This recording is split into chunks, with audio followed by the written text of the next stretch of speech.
The greatest miracle.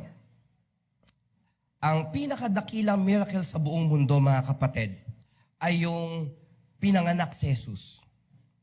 And may nagsasabing iba, okay, one of the great miracle ay yung masave ang isang tao. Nabanggit ko rin noon yon. Pero I've discovered na hindi masasave ang isang tao kung wala yung ginawa ng Panginoong Jesus. Ay, may ba, Ate Gina? Kung wala yung effort ng Panginoong Jesus na pumunta dito sa lupa, okay, mamuhay ng banal, patayin siya, maging sakripisyo siya, and then yung mabuhay siyang muli. Yun yung greatest miracle. Imagine niyo lang, mga kapatid, no? Yung ipanganak ka, okay, na walang contact. It's God and the Virgin Mary. And then, maging kuya ka ng mga kapatid mo. Bagamat may mga nagsasabi walang kapatid si Jesus, check the Bible. Maging kuya ka ng mga kapatid mo at hindi ka nagkasala. That's one miracle, mga kapatid. And then, yung one point sa buhay mo, lahat ay against sa'yo, at even ang Diyos tumalikod sa'yo dahil sa dala-dala mong kasalanan. Just imagine that, mga kapatid. Imagine niyo lang mabuti. And then, yung nagsalita ka na, si Jesus, Ama, ba't mo ko pinabayaan? No one is beside Jesus noong mga panahon na yon, even ang Lord. Nung panahon na yon. Pero nung namatay siya at nabuhay siyang muli, all heaven rejoice kasi yung mission natin to save humankind at magbigay ng miracle at ang kingdom of God ay mapangyari sa family, personal, business, and the government, the church, lahat-lahat ay pwede nang mangyari. Kung isa ka sa mga anghel, sigurong nakamatsyag since time immemorial, sabi mo, ano ba mangyayari sa mga tao na to? Okay? And then na-witness mo yung miracle na yun ng Panginoon, then I think, isa ka sa mga mag-celebrate. At tayo ngayon, pinupuno natin, isipan natin ngayon ng katotohanan na yun so that we will celebrate. Sabihin nyo nga po, celebrate Jesus. Amen. Basahin natin ang ating verses. Isaiah chapter 9, verses 2, and then verses 6 to 7. The people who walked in darkness have seen a great light. And those who dwell in a land of deep darkness, on them light shone.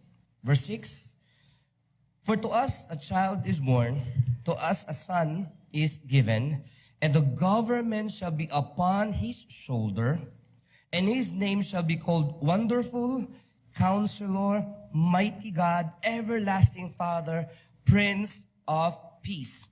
Of the increase of his government of peace, there will be no end.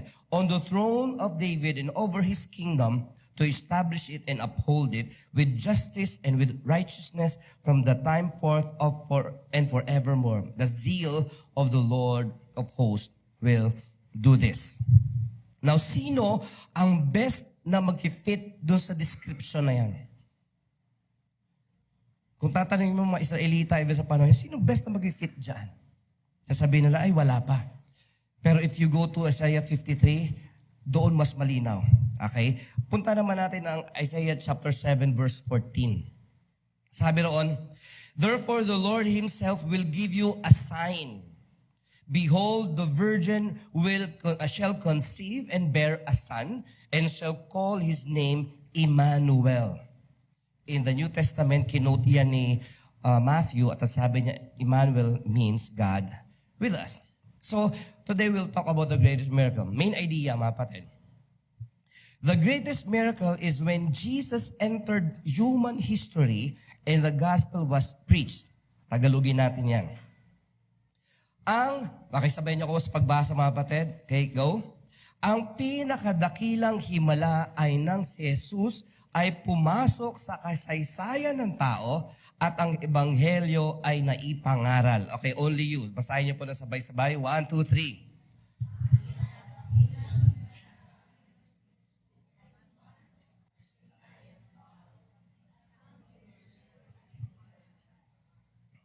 Okay. Thank you sa mga sumabay. Sabi rito, ang pinakadakilang himala ay nung si Jesus ay pumasok sa human history more than 2,000 years ago, and then nagsimula ang pangangaral ng Ebanghelyo. Now, may magtatanong, kailan ba yan? Ay, nangyari na yan. Sabi naman ng iba, bakit wala pa rin nagbabago? Meron. May nagbago na ba sa mundo? Marami na. Amen? Tingnan niyo mga kapatid. Nung panahon ni Hitler, ilang beses niya tinry na sunugin ang mga Bibles. Sabi niya, mawawala na to in a few years. Pero si Hitler nawala. Ang Bible lalong pinag-aralan sa Germany. Maraming mahuhusay na mga Bible scholars na nasa Germany. Kaya minsan pag gusto ko i-check yung mga sulat nila, kaso nga lang, hindi ko kayang basahin kasi German po, mga kapatid. Yung ibang classic na mga komentary at mga classic na mga sulat ng mga German, nako, buti nila tinranslate into English. Si Voltaire. Si Voltaire po ay nagsabi na in 100 years, mawawala na ang Bible. After 100 years, wala na si Voltaire. At ang bahay niya ay binili ng Geneva Bible Society para mag-print ng millions of copies ng mga Bible. Ang laking sampal nun. Many times na try na isirain ang message ni Christ, even sa history ng buong mundo. Nung ang Roman Empire ay nangihina na, konting history lang mga kapatid. Sila ay sinalakay ng mga Gauls, G-A-U-L. Yun yung mga present day na mga Germans. Sinalakay sila. Nandun yung mga Christian sa Roman Empire. At marami, ito maganda, pangit yung pangyayari, pero nung sumalakay ang mga barbarians na ito na galing ng Gaul or present day Germany ngayon, yung mga iyon ay nakapag-asawa ng mga Romans, and then, ang nangyari, sila ay nakakilala sa Panginoon. Out of bad, may nangyaring maganda. So the message of God has been forcefully advancing and forceful men lay hold of it. Kumbaga, marami na nang pumigil ito mga kapatid. Okay? Isa ako doon sa nagsabi sa pinsan ko noon, si Pastor Miguel, kasama natin sa Zamboanga. Sabi ko sa kanya, sabi niya, John, halika na, mag-church tayo. Sabi ko, galing na ako dyan sa kids church. Wala akong pakialam niya, ayoko dyan, daming bawal dyan. Parang akong sinasabi sa kanya. Pero sabi niya, ipagpipray kita. At yung alam mo sa Bible, at yung malalaman mo pa, ay tatanggapin mo talaga siya. So sa akin, walang kwenta yun. After 6 months, magkasama na kaming ma-attend ng church. You see that miracle, mga kapatid? Hindi mo kailangan gawing makapangyarihan, Kuya Carlito. Ang Bible, makapangyarihan na siya. Ang tanong na lang dito, willing mo bang sabihin? Hindi ako kasing husay nung ganun para magsalita na. Hindi kailangan mahusay ka, Ate Helen. Ang tanong lang ay, willing ka ba? Yung walang kwentang verse, iniisip natin minsan na parang walang dating dahil tayo ang nagsalita, hindi mo pwedeng baliwalain yun. So, we'll answer one question this morning, mga kapatid.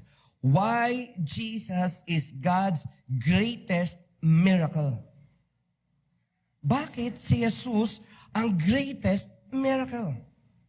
Na kailangan mo itong panghawakan at ngayong Christmas season ay iyong isa puso, isa isip, and then when you pray mamaya sa pagsalubong natin ng Kapaskuhan, mas may sense yung prayer mo.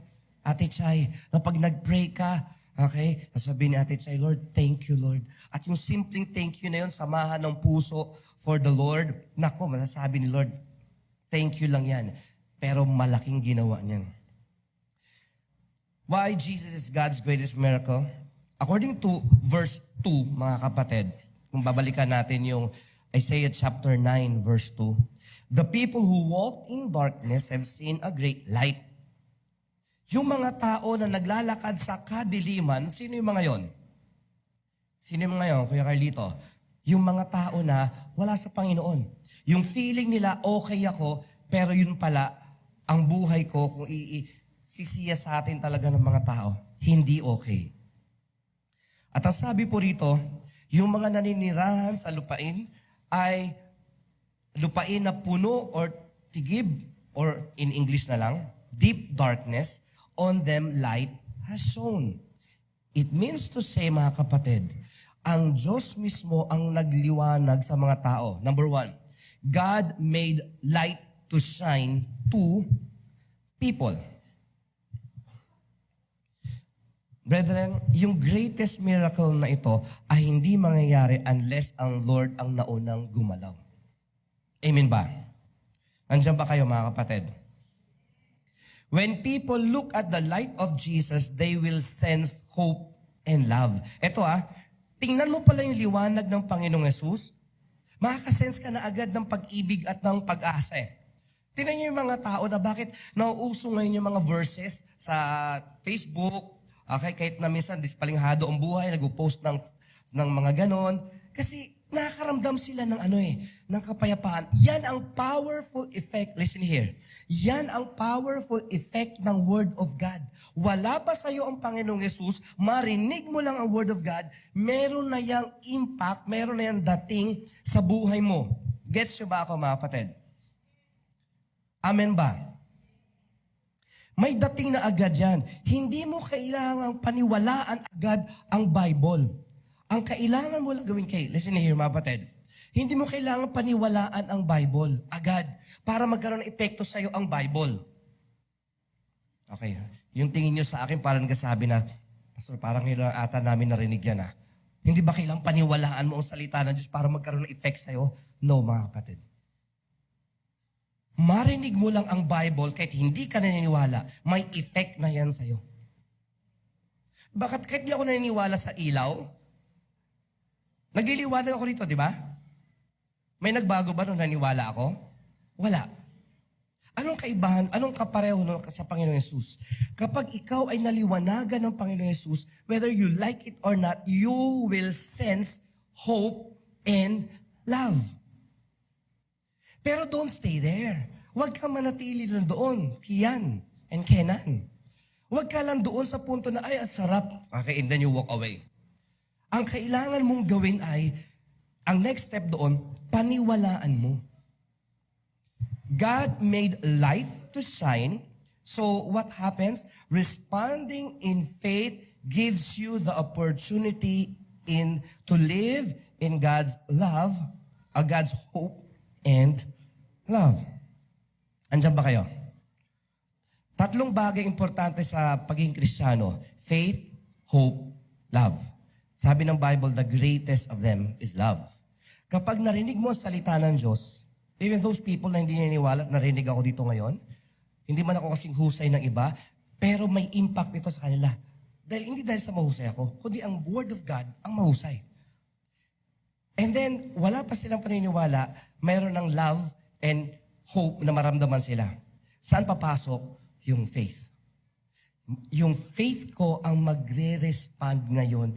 Okay, Lord, naniniwala ako dyan. And then the miracle continues. Wow, palakpakan po natin ang Panginoon. Ayan. Number 2, God's Son has authority to govern. Dito ngayon, pansinin niyo ang verse 6, mga kapatid. Sabi rito, for to us a child is born, to us a son is given. Tingnan nyo. And the government shall be upon his shoulders. Ang sabi dito, para sa atin, pinanganak ang isang bata at ipinanganak ang isang anak na lalaki. Now, may nagsasabi na yung bata ay bata. Yung son ay yung medyo lumaki na. Meron na siyang authority. At ang sabi dito, ang mga government, ang mga pamamahala shall be upon his shoulders. See, whether we like it or not, mga kapatid, whether we believe it or not, naniniwala ka o hindi, Nanay Telma, si Lord ay hari na. Amen? Maniwala man ako, ayun, salamat.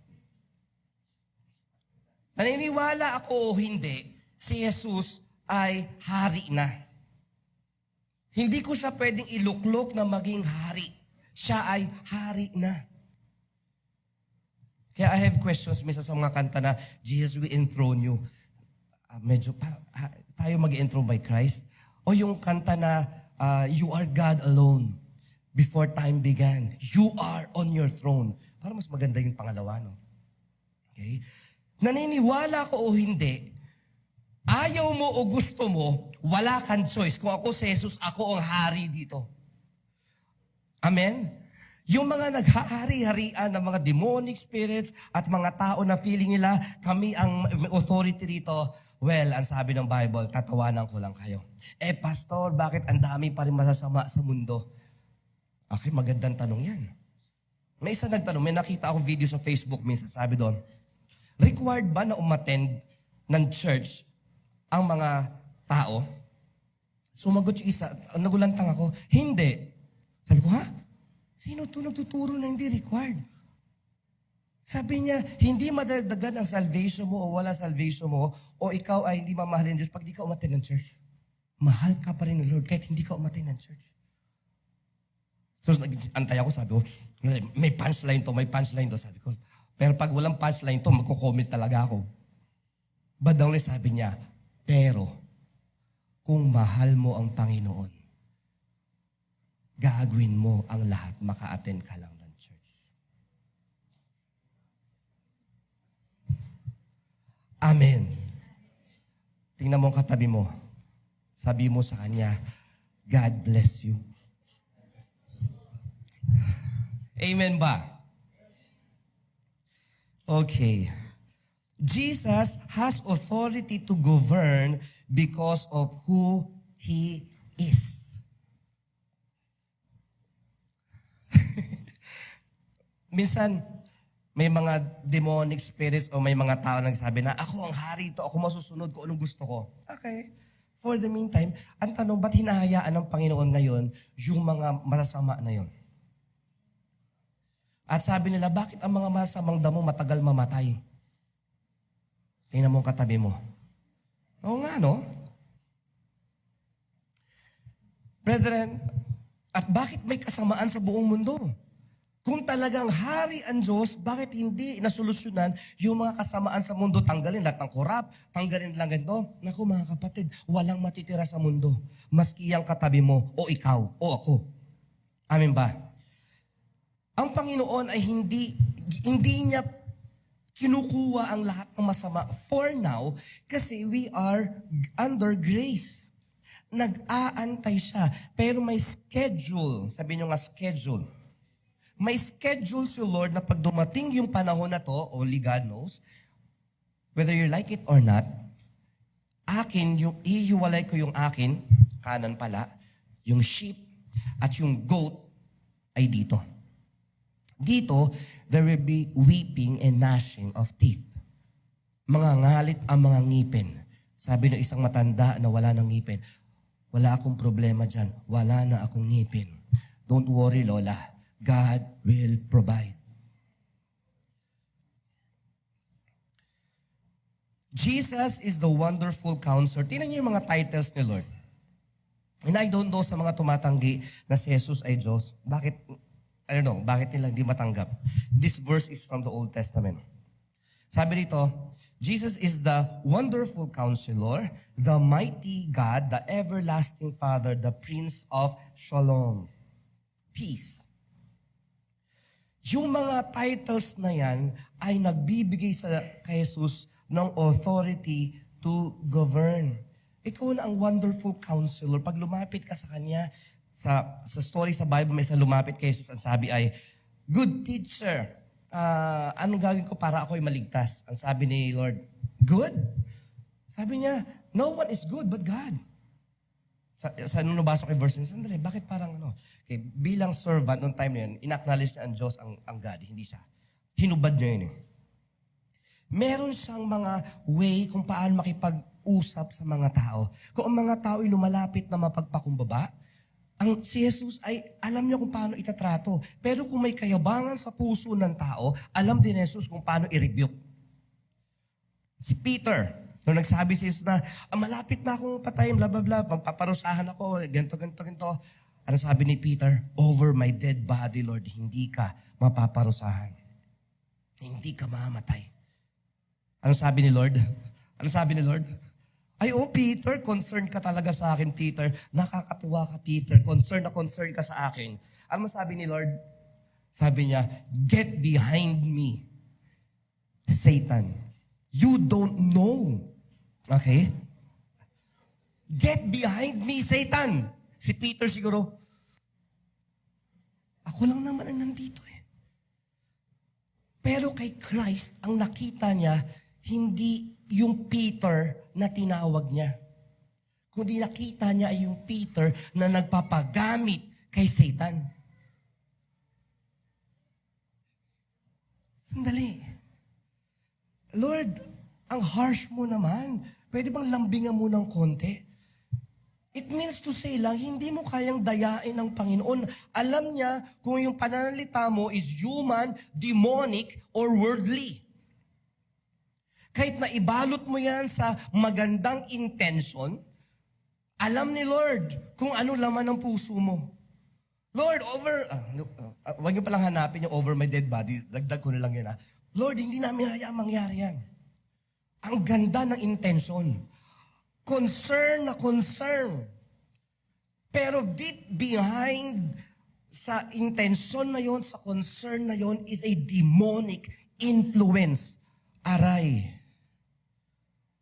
Kaya, don't believe sa concern at intentions lang agad-agad. Amen ba? We need to be aware, mga kapatid, na kahit na tayo ay malapit sa Panginoon, demons can still influence you. Lalo na kapag ikaw yung nasa lowest moment mo. Si Peter nga, lapit-lapit sa Panginoon eh. Tayo pa kaya? Okay? At sa mga interested, i-research nyo yung phrase na gaslighting. Hindi siya Christian term. Pero siya ay psychological term. Pero makikita nyo doon yung tindi ng words na yon. Hanapin nyo, gaslighting. Sino alam nun? Narinig nyo na yon? Yeah. Gaslighting. When people talk out of good intention, pero it breaks yung ano bang term doon? Kini-question nila ang stand mo at lahat ng mga bagay-bagay. And you feel condemned. It falls under the category ng gaslighting. Pag-aralan nyo mga kapatid, mayroon siyang biblical significance. Sino ang mga gaslighters sa Bible? Si Peter. Lord, di namin papayagan yan, Lord. Di ba? God's Son governs increasingly. Listen here, my friend. Nung namatay si Jesus, by the way, dalawa ang coming ni Jesus Christ. Yung first coming, ay alam nyo na, nung pinanganak siya. At nagpunta siya rito hindi para maging King of Kings. Siya muna ay nagpunta bilang suffering servant. Naka-design siya o ang calling niya talagang mapahamak talaga for our sin. Time will come, babalik ang Panginoon for the second time. At ang pagbabalik niya mga kapatid ay hindi na because of grace o because of mercy, kundi judgment na. Kahit magdahilan tayo, Lord, kasi itong katabi ko ito yung nagiging source ng pagkakasala ko Tingnan mo yung katabi mo. Mabait na sana ako, hindi lang sa katabi ko Hindi titake ni Lord yun. Ano nga hanapin, Lord? Sasabihin na iba, kailangan maging bahagi ka ng religion na to kasi walang ibang kaligtasan besides sa religion na to. Kailangan dito ka maging miyembro. Hindi din religion na nga hanapin ng Panginoon. Yung pinakamalaki magbigay. Oo.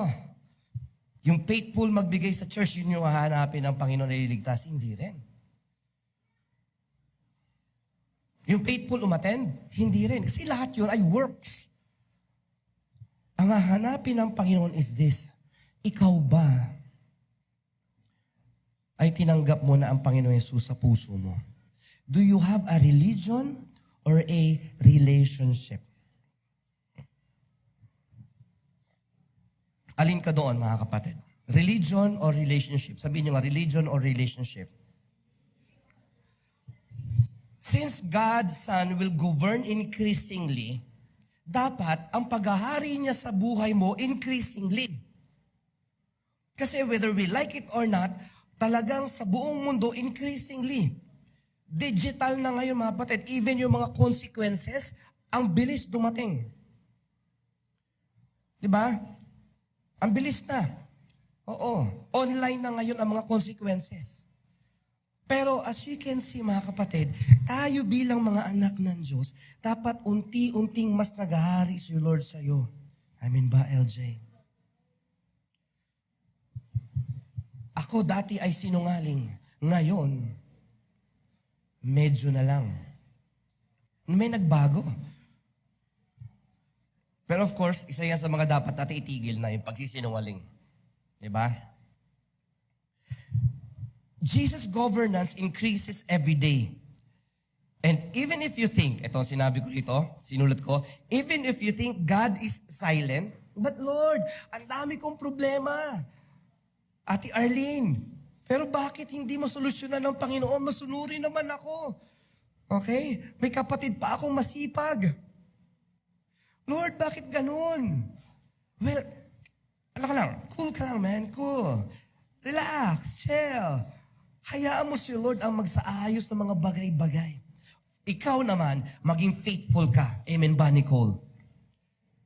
Dahil ipagtatanggol ka ng Panginoon. At kung ano man ang mali sa buhay natin, kapag ikaw ay nananampalataya sa Panginoon, isa sa ayos niya yun, unti-unti. Dapat nag-i-increase ang governance sa iyo ng Panginoon. Una, friend ko lang siya. Kasi ang bait ni Lord. Pero ngayon, Savior ko na siya, naniniwala na ako. Hindi ako observer lang sa church, yung makikinig ako ng Word of God, at doon lang ako mabibless. Pero hindi pa ako nananampalataya sa Panginoon. Pero religious ako. Until sa time na ayoko lang maging religious. Gusto ko nang may relationship sa Panginoon. And then, part ka ngayon ng isang community like UVCC, isa itong community, Christian community na kung saan tayo ay nagtutulungan para lumago sa Panginoon. Amen? You need a Christian community. Hindi ka pwede na Lone Ranger Christian, na kahit saan church ako. Amen ba, Brother Boyet? Hindi pwede yun. Kailangan meron kang isang Christian community. May nagtanong sa akin nung ako ay nagpupunta sa Montalban, lately. Sabi niya, very direct na tanong eh. Magtatayo ka ng religion dito? sabi ko, ang ganda ng tanong mo. Wala bang mas malambing na tanong dyan? So, in-explain ko sa kanya, ang religion sobrang dami na.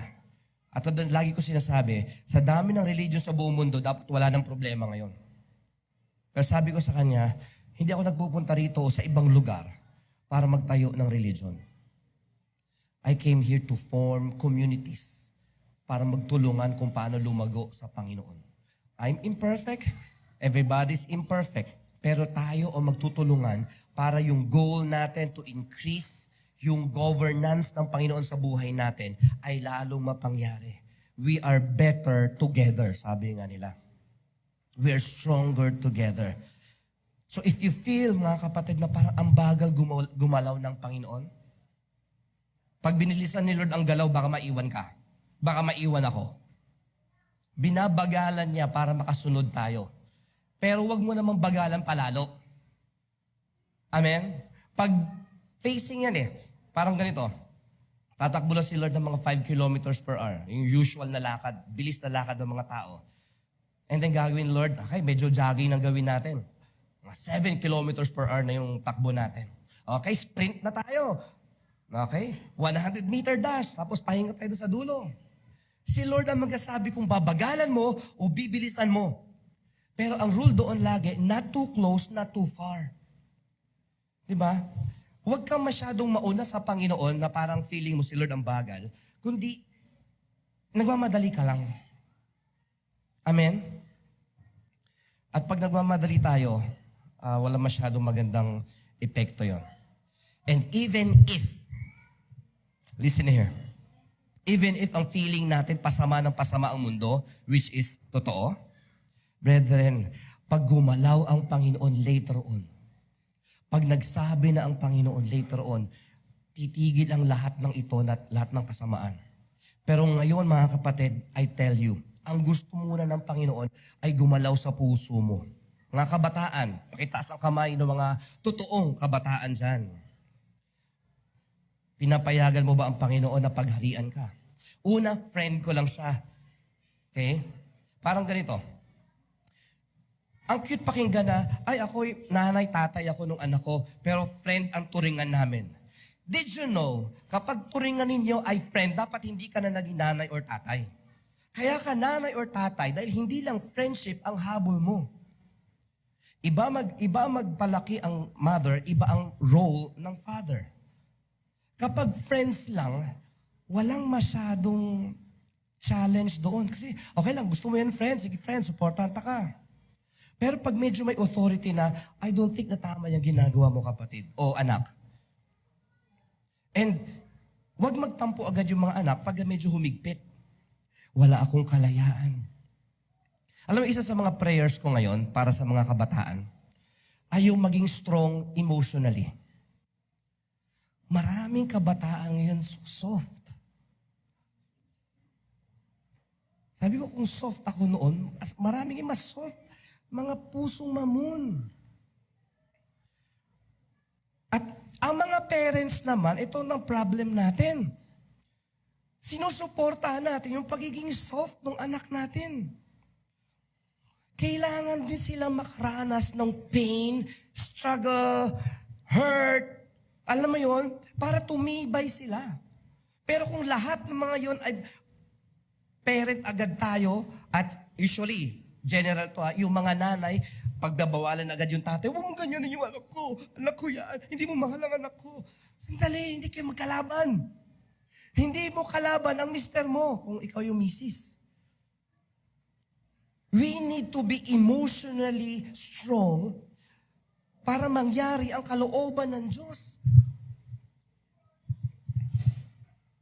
Nung ako ay nagsimula maging missionary, mga kapatid, bukod sa natuto akong kumain ng tuyo at piniritong talong na sasawsaw sa alamang, yung emotional ko na ng pagiging matampuit lahat-lahat, doon na train. And it's such a challenge, mga kapatid, na isipin na if I was soft for the past almost 30 years,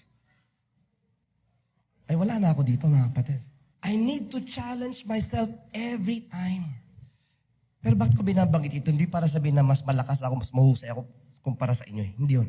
Ang point ko lang ito, para mag-increase ang aking resilience, kung papayagan nyo, kailangan ko mas paghariin ang Panginoon sa buhay ko. Gets? Si Isaiah ba yun o si Jeremiah? Hanapin niyo yung verse na to. Sabi ni Isaiah o Jeremiah, I'd set my face like a flint. Di ba ang cute pakinggan sa English? I'd set my face like a flint. Wow, ang cute, pastor. Ano sa Tagalog yun? Okay. Estrabon translation, pinakapal ko ng mukha ko na parang bato. You see? Kailangan mo mag-increase ang governance sa'yo ng Panginoon so that God's will in God's way ay mangyari.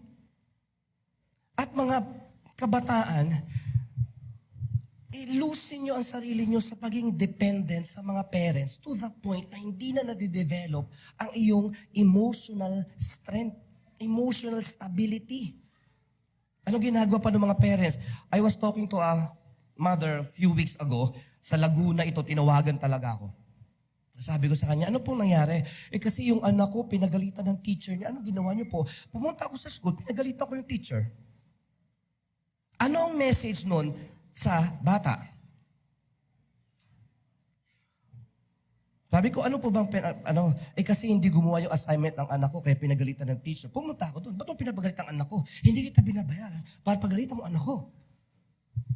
medyo nag-aagawan ng authority doon at hindi na nagigets yung point. Bagamat may mga brutal na mga teachers din. Pero my point is, anak, hindi ka gumawa ng assignment, kaya ka pinagalitan. So bear the consequences.